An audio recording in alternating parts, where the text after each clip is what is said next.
도널드 트럼프 대통령이 바로 미국 47대 대통령으로 당선되었습니다.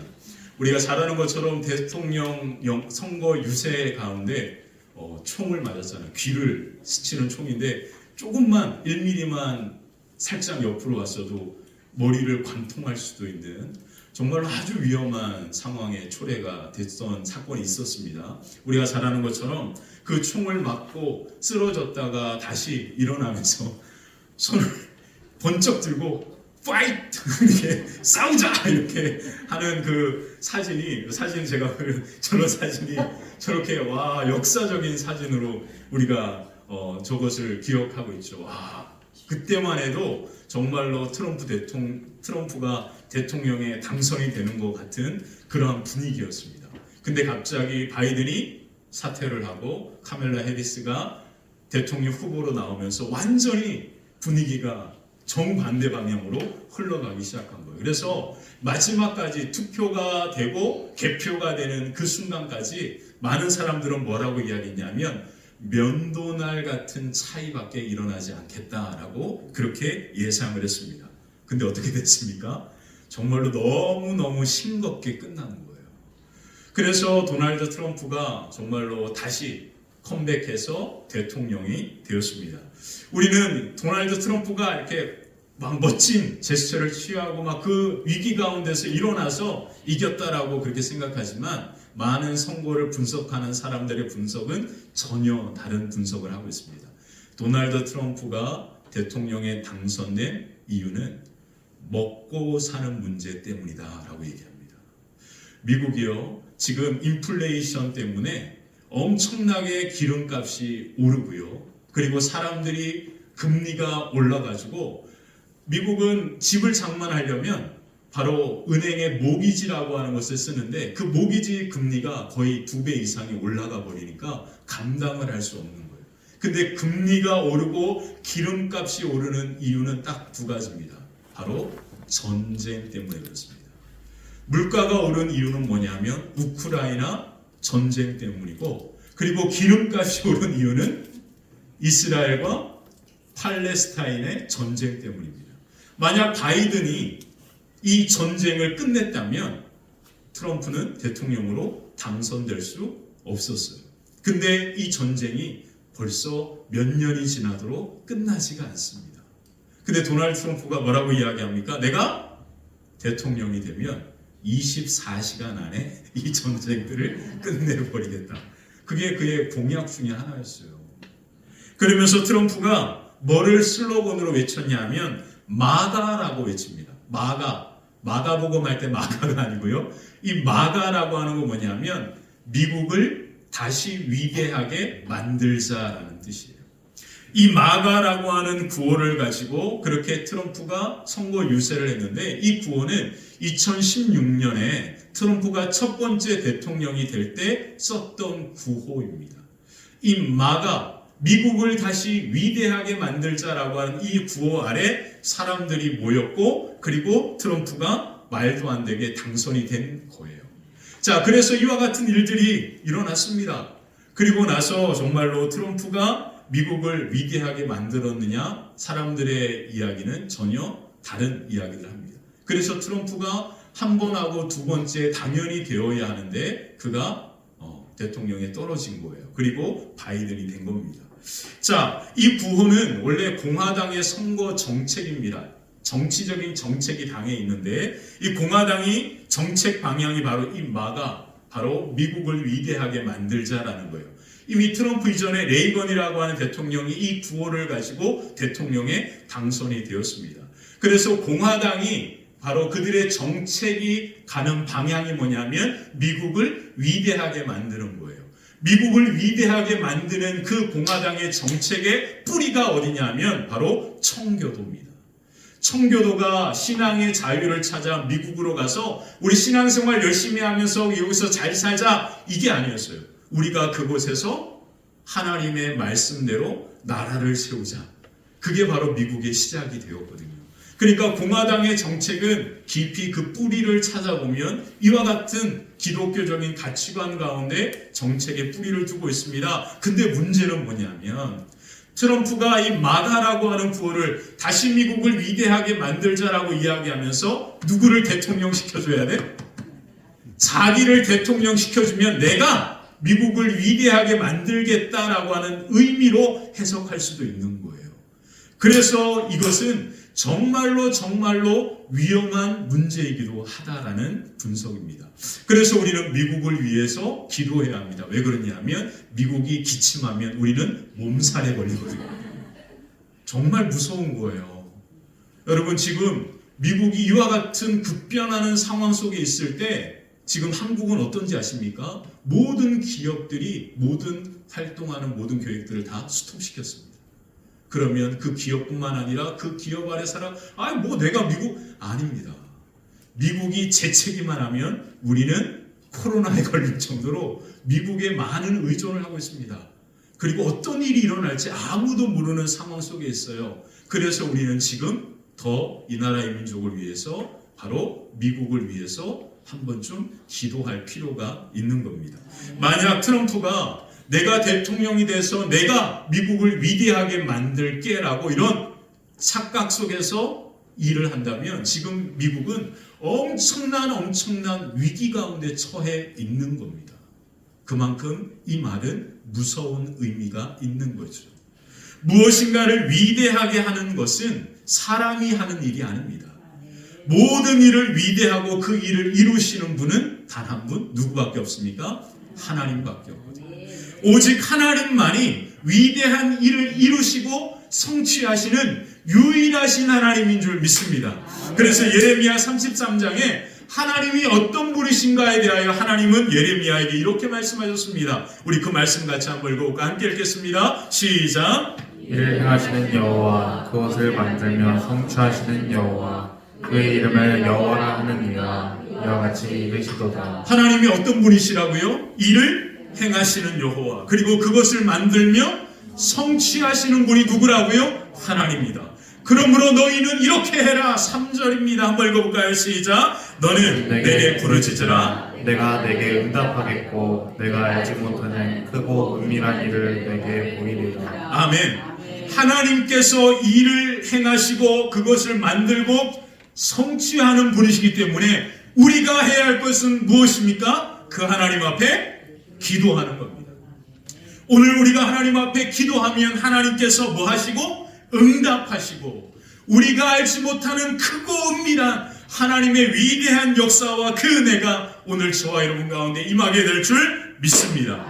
하나님의 위대한 역사에 대한 약속의 말씀이 바로 신의 산 언약인 거예요. 그래서 우리는 이 언약을 우리를 향한 하나님의 위대한 약속이라 믿고 함께 고백해야 하는 겁니다. 자, 이제 오른손을 가슴에 얹으시고 같이 함께 고백하겠습니다. 우리는 세상에서 가장 존귀하고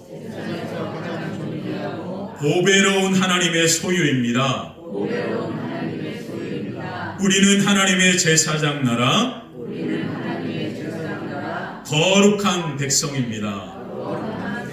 우리 큰 소리로 아멘 하겠습니다. 네, 할렐루야. 하나님께서 만나와 메추라기를 먹을 것이 없어 죽겠다라고 하는 이스라엘 백성들에게 주셨습니다. 그리고 하나님은 만나와 메추라기를 주신 이유에 대하여 모세에게 이렇게 말씀하십니다. 12절에 보면 만나와 메추라기를 주신 이유를 이렇게 표현합니다. 12절 같이 한번 읽어볼까요? 내가 이스라엘 자손의 원망함을 들었노라. 그들에게 말하여 이르기를 너희가 해 질 때에는 고기를 먹고 아침에는 떡으로 배부르니 내가 여호와 너희의 하나님인 줄 알리라 하라 하시니라. 아멘. 자, 하나님께서 만나와 메추라기를 주신 목적은 뭐냐면 내가 여호와 너희의 하나님인 것을 이것을 통하여 알게 될 것이다 라고 그렇게 말씀하십니다. 하나님은 날마다 이스라엘 백성들에게 만나와 메추라기를 거두면서 하나님을 깊이 경험하게 하시는 겁니다. 하나님을 깊이 경험하면서 하나님을 나의 하나님으로, 그들의 하나님으로 알게 하시기 위해서 만나와 메추라기를 주셨다라고 말씀하십니다. 자, 하나님을 알아야만 그들이 바로 위대한 하나님의 백성이 되기 때문에 그렇습니다. 자, 오늘 하나님은 우리를 향하여 하나님의 보배로운 소유, 제사장 나라, 거룩한 백성이 되게 하겠다라고 약속하셨습니다. 근데 그 위대한 하나님의 역사의 시작은 어디에서부터 시작됩니까? 하나님이 어떤 분이신지를 알 때 그 위대한 역사가 이루어지는 거예요. 자, 그러므로 만나와 메추라기는 날마다 하나님께서 준비하신 놀라운 은혜를 통하여 하나님을 깊이 경험하고 알아가게 되는 놀라운 하나님의 뜻이 이 계획 가운데 숨어 있는 겁니다. 자, 그래서 하나님은 위대한 역사를 이루어 가실 때마다 주시는 하나님의 놀라운 은혜를 통해서 하나님을 깊이 경험하게 하시고 하나님을 깊이 알아가게 하십니다. 자, 다시 한번 말씀드리겠습니다. 이스라엘 백성들이 먹을 것이 없어 굶어 죽겠다라고 원망하고 불평해서 하나님께서 그들에게 만나와 메추라기를 주신 게 아닙니다. 자, 저를 보세요. 하나님이 그들이 죽겠다라고 원망해서 그래, 아유, 만나 여기 있다, 메추라기 여기 있다. 그들이 원망해서 만나와 메추라기를 주신 게 아니다라는 거예요. 하나님은 우리의 모든 필요를 잘 아시는 좋은 하나님이시기 때문에 이미 그들의 먹을 식량이 떨어진 것을 하나님도 잘 알고 계셨습니다. 그래서 하나님은 이미 만나와 메추라기를 준비해 두신 거거든요. 자, 그리고 하늘에서 만나를 내려주시고 밤에는 메추라기를 보내주시는 그 놀라운 은혜를 하나님께서 이미 다 예비해 두셨다라는 이해가 되시죠? 근데 그들이 죽겠다라고 원망하니까 그 준비해 두신 것을 그들에게 조금 빨리 주신 겁니다. 그래서 우리는 이 말씀을 읽을 때 원망하고 불평해서 하나님께서 그들에게 만나와 메추라기를 주셨다라고 그렇게 읽으면 이 말씀을 하나님을 매우 오해하게 됩니다.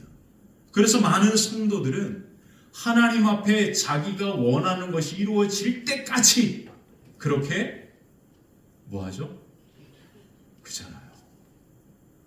하나님을 마치 그렇게 간절히 막 그냥 온몸을 불사르면서 기도해야만 우리의 기도에 응답하시는 분인 것처럼 우리가 오해할 수 있단 말이에요. 이 말씀은 뭐냐면 하나님이 만나와 메추라기를 이미 다 준비해 두셨다. 근데 그들이 원망하고 불평하니까 조금 더 빨리 주신 것이다 라는 뜻이에요. 이해되시죠? 자, 정말 이해되시는 거예요, 정말? 정말 우리 하나님 정말 오해하는 거 많습니다. 성경을 보아도 하나님이 어떤 분이신지를 모르고 보면 우리 생각으로 하나님을 이해하려고 한단 말이에요. 그게 대표적인 게 이 말씀입니다. 만나와 메추라기는 하나님이 그들이 원망하고 불평해서 못내 아쉽게 생각하시면서 주신 게 아니라 하나님은 이미 그들을 식량이 떨어질 것을 다 알고 계셨고 그들이 굶주림을 알고 계신 하나님께서 만나와 메추라기를 이미 다 뭐 한 거예요? 예비해 두셨고 그것을 이제 내릴 때를 기다리고 있었는데 갑자기 그때 그들이 그 하나님의 은혜를 기다리지 못하고 원망하고 불평하니까 하나님이 그것을 내리신 것뿐입니다.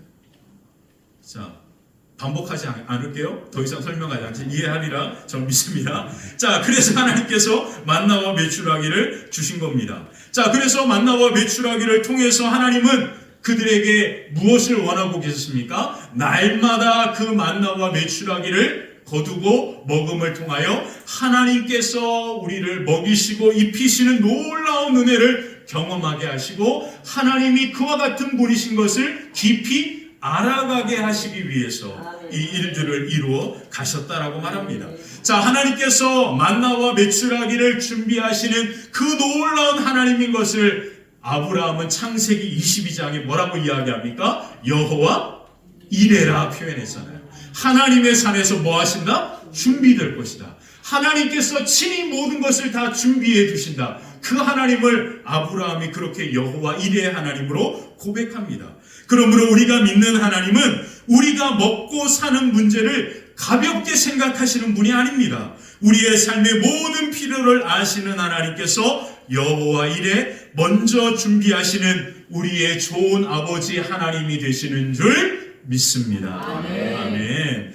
그러므로 오늘 하나님 앞에 예배하는 우리 모두에게 하나님께서 준비하시는 놀라운 은혜가 임하여 하나님을 깊이 경험하고 알아가 하나님의 위대한 역사를 이루어가는 믿음의 가문과 기업이 되시기를 주님의 이름으로 간절히 축원합니다. 더 길게 하지 않기로 했으니까 여기까지 하고 이제 들어가겠습니다. 자, 하나님께서 우리를 위대하게 만드시는 방법이 오늘 말씀 가운데 나오는데요. 두 가지입니다. 첫 번째, 은혜로 우리의 모든 것을 뭐 하십니까? 덮으십니다. 만나와 메추라기는 전적인 하나님의 은혜를 의미하는 거예요. 그래서 만나와 메추라기 그러면 하나님의 은혜, 오직 하나님의 은혜라는 뜻이에요. 자, 이스라엘 백성들이 먹을 것을 준비하는 하나님의 놀라운 은혜와 사랑을 경험하는 겁니다. 이스라엘 백성은 그 놀라운 은혜를 통해서 날마다 하나님의 은혜를 경험합니다. 그리고 하나님께서 그들의 하나님인 것을 알게 되죠. 자, 그렇다면 만나와 메추라기를 준비하시는 하나님의 놀라운 은혜가 그들 가운데 어떻게 임하게 되었을까요? 구체적으로 살펴보면 세 가지입니다. 만나를 거두는 것을 보면 알 수 있습니다. 자, 13절 14절을 보면 하나님의 놀라운 은혜가 그들에게 어떻게 임했는지 이렇게 기록합니다. 13절 14절 읽어볼까요? 저녁에는 메추라기 와서 진에 덮이고 아침에는 이슬이 진주에 있더니 그 이슬이 마른 후에 광야 지면에 작고 둥글며 서리같이 가는 것이 있는지라. 아멘. 자, 세 가지인데요. 첫 번째, 날마다 하늘에서 뭐가 내려와요? 은혜가 내려오게 됩니다. 만나와 메추라기가 어디서 내려오는 거예요? 하늘에서 내려왔단 말이에요. 그래서 날마다 은혜가 어디에서 내려옵니까? 그러면 우리는 어디를 봐야 돼요? 그렇죠. 은혜가 하늘에서 내려오면 우리는 어디를 봐야 합니까? 하늘을 봐야 하는 거잖아요. 만나와 메추라기는 하늘에서부터 내려오는 하나님의 은혜를 의미하는 겁니다. 날마다 이스라엘 백성들은 아침과 저녁에 나가서 만나와 메추라기를 거두어야 했습니다. 하나님의 은혜는 어제의 은혜, 며칠 전의 은혜가 아니라 바로 오늘의 은혜인 거예요. 이해가 되시죠? 그러면 오늘도 하나님의 은혜는 여러분 가운데 임하는 겁니다. 아멘이시죠? 자, 두 번째, 하나님의 은혜가 어디를 덮었습니까? 광야를 덮었습니다. 날마다 하나님의 은혜가 덮인 곳이 어디입니까? 광야입니다. 광야는 어떤 곳이죠? 이스라엘 백성들이 땅에다 씨를 뿌리고 경작하여 얻는 환경이 아닙니다. 척박하고 메마른 곳이 광야죠. 아무리 땀을 흘리고 노력해도 무엇인가 경작해서 얻을 수 있는 환경이 아니다라는 뜻이에요. 그 광야에 뭐가 덮었어요? 하나님의 은혜가 덮인 겁니다. 광야에서 이스라엘 백성들은 만나와 메추라기와 같은 하나님의 은혜가 덮는 그 은혜를 맛보게 된 거예요. 그러므로 우리의 삶이 비록 광야 같을지라도 날마다 하나님의 은혜가 덮이면 우리의 삶은 하나님의 나라 그 영광을 맛보게 되는 줄 믿습니다. 아멘이시죠? 우리의 삶이 아무리 광야 같아도 하나님의 은혜가 덮이면 그 광야는 하나님의 은혜를 맛보는 자리가 되는 거예요. 놀랍지 않습니까? 우리의 직장이 아무리 광야 같아도 정말로 힘들고 어려워도 하나님의 은혜가 덮이면 그것이 하나님의 은혜를 맛보는 장소가 되는 거잖아요. 얼마나 놀랐습니까? 우리 아이들이 다니는 학교가 아무리 정말로 척박한 환경이어도 광야 같아도 그 학교에 하나님의 은혜가 덮이면 그곳에서 아이들은 하나님의 은혜를 맛보고 경험하게 되는 겁니다. 그 은혜는 어제의 은혜가 아니라 어떤 은혜요? 날마다 오늘 그렇게 임하는 하나님의 은혜였습니다. 자, 세 번째, 하나님의 은혜는 모자람이 없는 풍성한 은혜였습니다.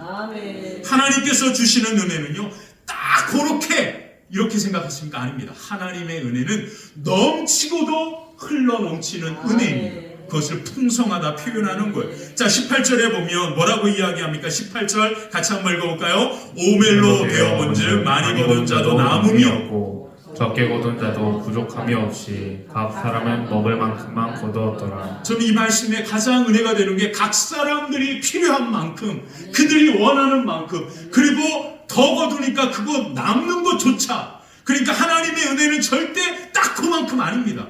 넘치고도 흘러 넘치는 것이 하나님의 은혜인 줄 믿습니다. 자, 그러므로 만나와 메추라기는 우리가 날마다 주시는 하늘에서 내려오는 은혜로 살아가게 하는 것이죠. 어제의 은혜가 아니라 오늘의 은혜, 그 은혜가 오늘도 저와 여러분 가운데 임하게 될 줄 믿습니다. 그러므로 사랑하는 성도 여러분, 은혜는요, 내가 과거에 경험한 은혜를 이야기하는 게 아닙니다. 오늘 내게 주신 하나님의 은혜, 그 은혜가 만나와 메추라기가 그들에게 임하였던 것처럼 오늘 우리에게도 날마다 하나님께서 주시는 그 은혜가 하늘에서부터 임하여 우리의 삶을 덮고 하나님의 역사를 맛보고 하나님의 위대한 백성과 믿음의 가문과 기업으로 세워가는 놀라운 축복이 저와 여러분들의 걸음 위에 가득하게 될 줄 믿습니다. 속도 괜찮나요? 네. 따라오십시오. 잘 들으셔야 합니다. 집중 딱 하시고 5분밖에 안 남았습니다. 자, 둘째, 하나님의 방법과 말씀을 따라 이루어졌습니다. 하나님은요, 만나와 메추라기의 은혜를 주시면서 그들이 어떻게 거두어야 하는지에 대해서도 자세하게 말씀하십니다. 자, 16절 같이 한번 읽어볼까요? 16절입니다. 여호와께서 이같이 명령하시기를 너희 각 사람은 먹을 만큼만 이것을 거둘지니 곧 너희 사람의 수요대로 한 사람이 한 오멜씩 거두되 각 사람이 그의 장막에 있는 자들을 위하여 거둘지니라 하셨느니라. 자, 세 가지를 이야기했습니다. 첫 번째, 가족의 수대로 먹을 만큼만 거둬라. 두 번째, 아침까지 그것을 남겨두지 말아라. 세 번째, 여섯째 날에는 갑절을 거두어 안식일에는 아무것도 하지 말아라. 안식일은 온전히 하나님 앞에 예배드려라. 그런 뜻입니다. 자, 그렇게 하나님께서 이 세 가지를 명령했습니다. 자, 이 세 가지 보십시오. 어려운가요? 어렵습니까? 안 어렵죠? 근데 이스라엘 백성들이 어떻게 했는지 아십니까? 이 말씀대로 했을까요? 아닙니다. 어떻게 했냐면 바로 출애굽기 16장 20절 보면 이렇게 합니다. 한번 읽어볼게요. 그들이 모세에게 순종하지 아니하고 거두는 아침까지 두었더니 벌레가 생기고 냄새가 나는지라. 아니, 아침까지 두지 말라고 분명히 얘기했잖아요. 근데 뭐 하죠? 아침까지 남겨두었다라고 이야기합니다. 자, 27절에 보면 일곱째 날에는 나가지 말아라. 아무것도 없을 것이다. 근데 일곱째 날은 어떻게 했어요? 백성 중 어떤 사람들이 거두어러 나갔다가 얻지 못하고더라. 이야, 아니, 세 가지 어려워요? 우리는요, 하나님께서 우리에게 하신 그 말씀이 너무너무 어려운 것처럼 착각합니다. 이게 어렵습니까? 그럼 문제는 뭐예요? 문제는 뭐예요? 중요합니다. 하나님께서 하신 그 말씀이 어려워서 그런 게 아닙니다. 그렇다면 왜 그들은 하나님의 말씀을 어기고 불순종했을까요? 그 이유가 뭡니까? 그 이유는 단 한 가지, 하나님을 믿고 신뢰하지 않았기 때문에 그렇습니다. 만약 그들이 다음날 하나님이 하신 말씀대로 만나가 내리지 않으면 어떡하지? 이런 생각을 한 겁니다. 그래서 불안한 거예요. 아니, 하나님이 만나를 주신다라고 분명히 말씀하셨는데 그들이 생각하는 거예요. 만약에 하나님께서 내일 만나 주시는 것을 잊어버리시면 어떡하지? 그게 불안한 거예요. 불안한 거예요. 그래서 그날 거두면서 하나님께서 뭐라고 말씀하셔요? 니네 가족대로 먹을 만큼만 거두러 가는데 그 생각을 하니까 어떡하지? 불안해. 그래서 뭐 합니까? 조금 더 거두는 거예요. 이게 뭐라고 이야기하죠? 우리 권사님 기도할 때 욕심이 잉태한 즉 죄를 낳고 죄가 사망한 즉 죄가 장성한 즉 욕심이라는 거예요. 욕심. 자, 이 욕심의 시작은 뭡니까? 하나님에 대한 믿음과 신뢰가 없었기 때문에 그런 겁니다. 하나님께서 그 다음날 반드시 만나를 주실 것이다 라고 하는 믿음이 없으니까 그것을 더 거둔 거예요. 자, 여섯째 날, 일곱째 날 아무것도 없으니까 갑절을 거두라고 이야기했습니다. 근데 그것을 거두다 보니까 이렇게 먹고 나니까 또 모자랄 것 같아. 그래서 일곱째 날 아침에 또 나가서 그것을 거두려고 하는 겁니다. 이 모든 것을 한마디로 이야기하면 뭘까요? 하나님에 대한 믿음과 신뢰가 없었기 때문이라는 거예요. 결국 그들이 이와 같이 한 이유는 단 하나, 하나님에 대한 믿음과 신뢰의 문제였습니다. 하나님을 믿고 신뢰하지 못하니까 날마다 하나님이 주신 은혜에 대하여 믿지 못하는 겁니다. 신뢰하지 못하는 겁니다. 그래서 내가 조금 더 무엇인가를 해야 할 것 같고 그것을 미리 준비해야 될 것 같은 그런 불안한 마음이 들기 시작하는 거예요. 그 불안한 마음으로 하나님의 은혜를 구하며 그 은혜대로 함께 날마다 주시는 은혜대로 살아가는 것을 포기해버리고 내가 무엇인가 해야 하고 준비해야 할 것처럼 생각하면서 그렇게 살아가면서 우리의 삶이 이와 같이 썩고 부패하기 시작하는 겁니다. 사랑하는 성도 여러분, 우리의 삶을 준비하는 것이 문제가 있다는 것을 제가 말씀드리는 게 아닙니다. 제가 말씀드리는 건 뭐냐면 하나님은 어떤 분이시냐라는 거예요. 하나님은 어떤 분이십니까? 날마다 우리에게 은혜를 주시는 분입니다. 하나님은 어제의 은혜로 끝나는 분이 아니라 날마다 하나님은 오늘 우리에게 은혜를 주셔서 그 은혜가 우리의 삶을 덮고 그 은혜 가운데 하나님을 깊이 경험하고 하나님을 깊이 알아감으로 말미암아 하나님에 대한 믿음과 신뢰가 견고하게 세워져서 우리를 통하여 하나님은 위대한 역사를 이루어가기를 원하시는 하나님인 줄 믿습니다. 그러므로 오늘 우리에게 필요한 것은 하나님에 대한 믿음과 신뢰입니다. 하나님은 어떤 분이십니까? 오늘 만나의 이 이야기를 통하여 하나님은 어떤 분이실까요? 날마다 우리 가운데 은혜를 주시는 거예요. 그래서 우리는 절대 어제의 은혜, 10년 전의 은혜, 20년 전의 은혜 이런 얘기할 필요가 없습니다. 오늘 내가 무슨 은혜를 받았는지가 오늘 우리의 관심이 되어야 합니다. 우리는 그 은혜로 살아가는 겁니다. 오늘을. 제가 이 이야기하면서 제가 이제 화평교회 온 지 1년 반이 지나가잖아요. 가만히 돌아보니까 너무 은혜예요. 은혜. 돌아봐서 과거의 은혜가 아니라 오늘이 은혜예요. 은혜. 왜 은혜냐면 목사가 해야 될 가장 중요한 사명은 뭔지 아십니까? 하나님의 말씀을 전하는 거예요. 제가 그 자리에 지금 있잖아요. 아닌가요? 좀 큰 교회에 있어야 돼요? 좀 TV에 나와야 됩니까? 좋은 차 타고 그렇게 멋진 양복 입고 그렇게 서야 합니까? 아니잖아요. 목사의 사명은 하나님의 말씀을 전하는 거잖아요. 그러면 그곳에 서 있으면 저는 하나님의 사명자로 지금 제 삶이 나아가는 거죠. 그래서 저는 오늘이 너무 감사한 거예요. 너무 사랑하는 성도 여러분, 하나님의 은혜는 오늘에 주시는 그 은혜 가운데 우리를 이끌어가는 겁니다.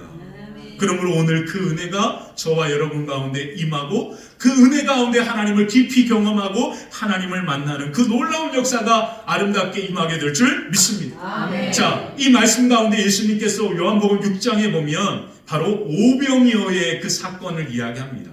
그러면 예수님께서 뭐라고 이야기하냐면 너희의 조상들은 광야에서 만나를 먹고도 죽었다. 근데 나는 생명의 떡인데 내 떡을 먹는 자들은 영원히 줄이지 않고 영생을 얻을 것이다 라고 말씀하십니다. 자, 그 오병이의 사건이 어떻게 일어났죠? 바로 한 아이가 안드레에게 자기가 먹을 도시락을 준 거잖아요. 작은 것을 준 겁니다. 그리고 그 안드레가 그것을 누구에게 드린 거죠? 예수님께 가져온 거죠. 예수님을 따라다녔던 사람이 그 먹었던 사람은 남자가 5,000명이니까 한 15,000명 정도가 그곳에 모여 있는 거예요. 그들이 이제 저녁이 돼도 먹을 것이 없으니까 예수님께서 빌립보고 나가서 먹을 것을 사오라 이야기합니다. 먹을 것을 너희가 주어라 이야기했던 거예요. 그때 그 이야기를 옆에서 한 아이가 듣고 있는 겁니다. 듣고 있다가 가만히 보니까 자기는 뭐가 있어요? 먹을 게 있는 거예요. 그래서 그것을 안드레 삼촌에게 가지고 온 거예요. 삼촌, 내 먹는 도시락인데 이거 내가 예수님께 드릴게요. 예수님께서 이 도시락을 가지고 여기 굶주린 모든 사람들을 먹이실 수 있다라고 난 믿어요. 그렇게 생각한 겁니다.